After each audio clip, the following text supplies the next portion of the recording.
Kanaaf sirna sooshaalistii jechuun maalii gabaabduutti unitary party system jechuudha. Unitary party system jechuun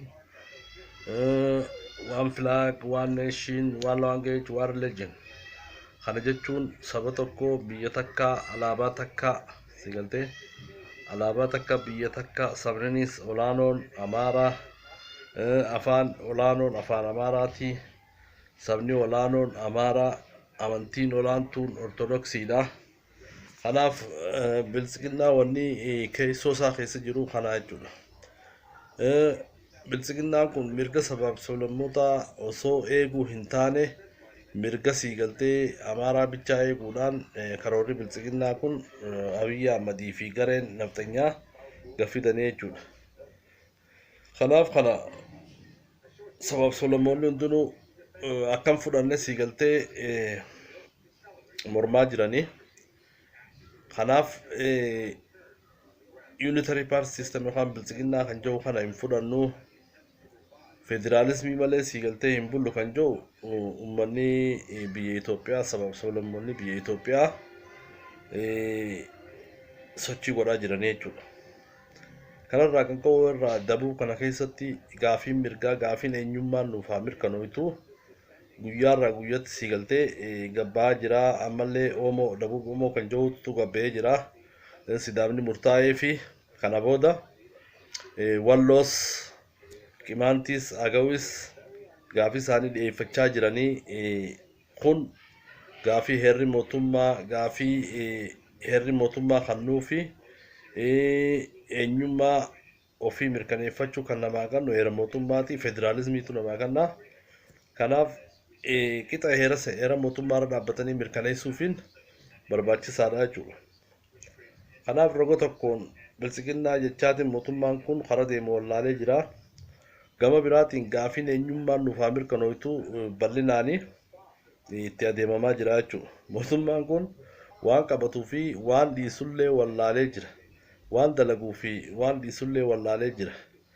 Kana kan godhe siigaltee jaarraa 21ffaa keessatti karoora uummanni feene tarsiimoo uummanni feene tarsiimoo amata 150 uummata Itoophiyaa bitaa turte kana bilisiginnaa jedhee gaffiduun dogongora guddaadha jechuudha. Dogongoraa fi siigaltee hammeenya sirni nafxanyaa uummata keenya irratti gaggeesse ammallee siigaltee waan yaadachiisu Abiyyi gattumee bilisiginnaa jedhee gaffide. Gaffiduun kun duuba maal godhee waan duraan siigaltee ashaaraa duraan yookaan hammeenya duraan nafxanyaan uummata Oromootii fi sablammoota gootisan arraan tana lafaa kaaftee jechuudha. Arraan tana isaanillee siigaltee akka nafxanyaan akka biyya qabattee hoogganaa jirtuutti sanuma silaawii Abiyyi sanuma akkasitti uummanni kun eenyummaa Oromoo xiqqeessuu Oromoo arrabsuu Islaama xiqqeessuu sablammoota xiqqeessuu siigaltee waan akkasii jiranii jechuudha. Kun maal fidee sirna kaleessa abbootii teenyaa fi hawwan keenya harmee irraa cire abbootii teenya calanqoo irra siigaltee akka malee fixansan nama yaadachiisaa jechuudha. Kana maal irratti mallattoon isaa sirni bilisiginnaa kun sirna Amaaraa ta'uu sirna siigaltee olaantummaa Amaaraa mirkaneessu ta'uu qabatamaadhaan mirkaneeffannee jirra jechuudha. Mirkanaa'ee jira. Kanaaf uummanni Oromoo fi sablammoonni Itoophiyaa fadhii irratti hundooyte Itoophiyaa mirga sabaaf sablammootaa eegduu Itoophiyaa federaalismii jabaa fi haqa qabeessa ta'e ijaarrachuun barbaachisaadha jechuudha. Eenyu kan ijaarratu sabaaf sablammoonni Itoophiyaa cunqurfamtoonni sabaaf sablammoonni amata 150 nafxanyaadhaan bitame hundinuu waliigalteedhaan Itoophiyaa haaraa Itoophiyaa fadhii irratti hundooyte Itoophiyaa wal gobroomsitu osoo hin taane Itoophiyaa fadhiidhaan wal ijaartu Itoophiyaa akkasii ijaarrachuun barbaachisaa fi murteessaadha.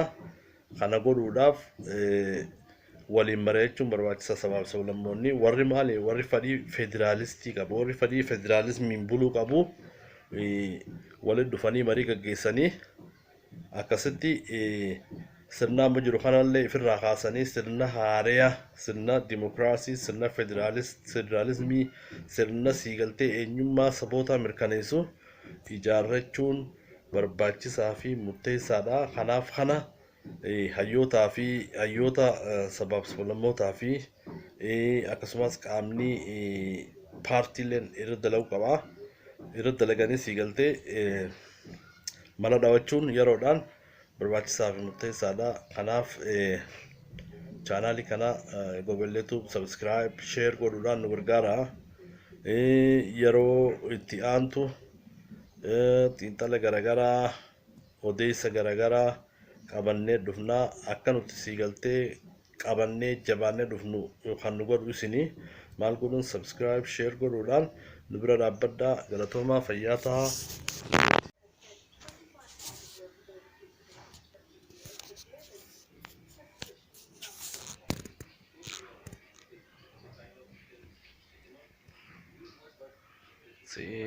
Siyaasni Itoophiyaa garamirraa garamitti kan jiru ilaaluun barbaachisaadha.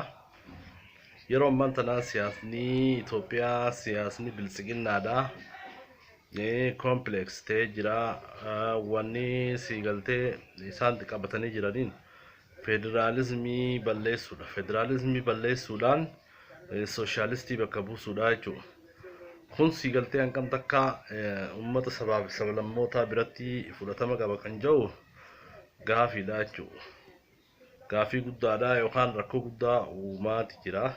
Yeroo ammaan tana sababa siigaltee bilisiginnaa kanarraa kan ka'e waraana keessatti illee gungummiin adda addaa deemaa jirti. Gungummiin adda addaa ka'aa jirti. Gama sabaa fi sablammootaatiin illee walaayitaalleen murtii murteeffattee jirti. Naannoo ta'uu qabna kan jiru bara dheeraa gaafannee jirti. Deebisaan harkanne kan jiru jira. Amma Dabuub Oomoo kan jirus amma qophiirra jiranii naannoo ta'uu qabnaa. Naannoo ta'uudhaaf mirgi heerri mootummaa heerri federaalizimii kun nuuf kannaa mirga keenya eenyummaan keenya kabajamuu qabaa. Naannoo hundeeffachuu qabna kan jiru bal'inaan kibba kana keessaa as xiixaa jirti jechuudha. Gama mootummaatti gaafii garagaraa kaasaa itti deemaa jiranii. Kanaaf mootummaan yeroo sabaaf sablammoonni gaafii eenyummaa gaafii naannoo ofii murteeffachuu kan jiru kanarratti yeroo kaasaa jiran kanatti mootummaan Dr. Abiy Ifaan bilisiginnaa fudhadhaa bilisiginnaa malee seerri nama baasu hin jiru jechuudhaan waa gaggeessaa jiran jechuudha. Kanaaf hiree ofii murteeffachuun keessa 39tti heera mootummaa gubbatti waan heerri mootummaa kannee jechuudha.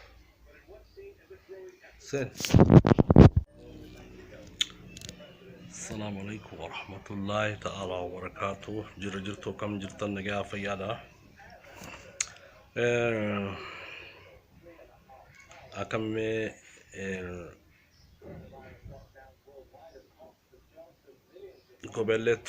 Gobeletub ga subscribe share godhuudhaan nu gargaara. Gobeletub gara fuulduraatti nimisii garagaraa odeeffannoo garagaraa xiinxala garagaraa qabanneeti isiniif dhiyaanna. Isinii dhiyaannee gama miidiyaatti guddisuudhaaf haamilee teenya waan jajjabeessaa subscribe share godhuudhaan nu cira dhaabbachuun murteessaa fi barbaachisaadha. Kanaaf yoo nuti siigaltee wal bira dhaabbannee wal jajjabeessine chaanaaliin kunillee guddachuu danda'a. Kanaaf subscribe share like godhuun hin dagatinaa. Quba keessan irra dhiibaatii gadhaabaati akkasitti irratti subscribe godhaa. Subscribe godhuun jajjabeessaan isiniin jaa galatoomna.